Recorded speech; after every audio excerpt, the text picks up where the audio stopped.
Hi there, I'm Lillian. Just Lillian.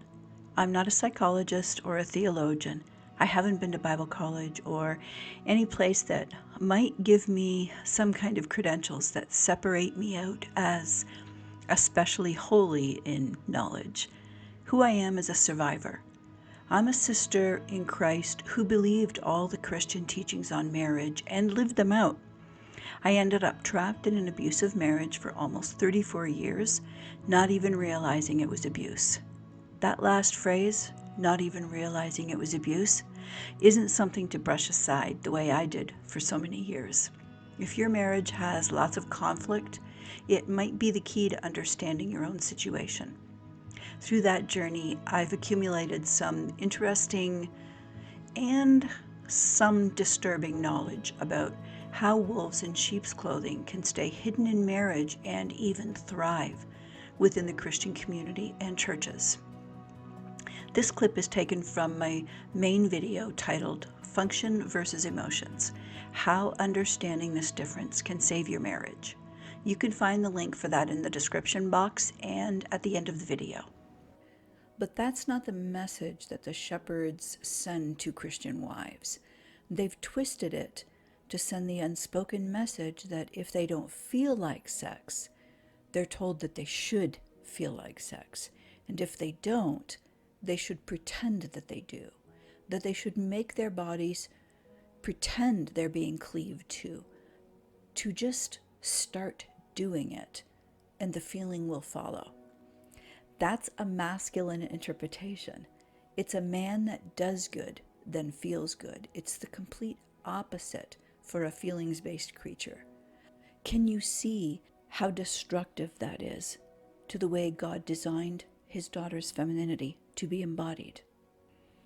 Wives are told to live in self-deception whenever they're taught to give sex to their husband because his masculinity needs it, even though her husband hasn't been contributing his masculinity to her femininity through the one flesh relationship.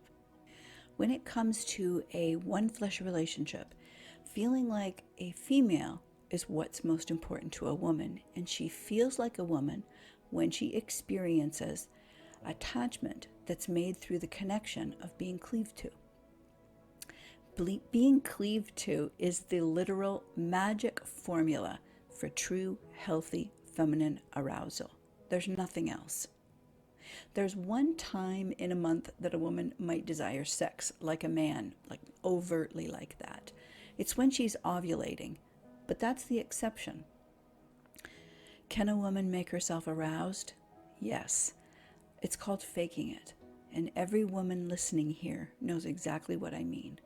You know, there's two other words for the expectation of sex when there's no emotional attachment.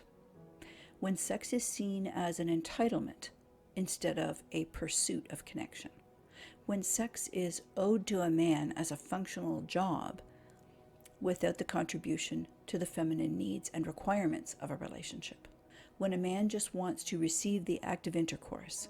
When he wants to be sexually sated without doing the masculine work required for healthy sexuality. He masturbates or hires a prostitute. Just because you're shrouding this intention in the name marriage, it doesn't change the truth of the dynamic that's being lived out. When a man is cleaving only to her body instead of the whole woman, mind, soul, and spirit, all of her femininity, what a man is doing is treating her like a prostitute or dehumanizing her to the level of masturbating to an image from porn.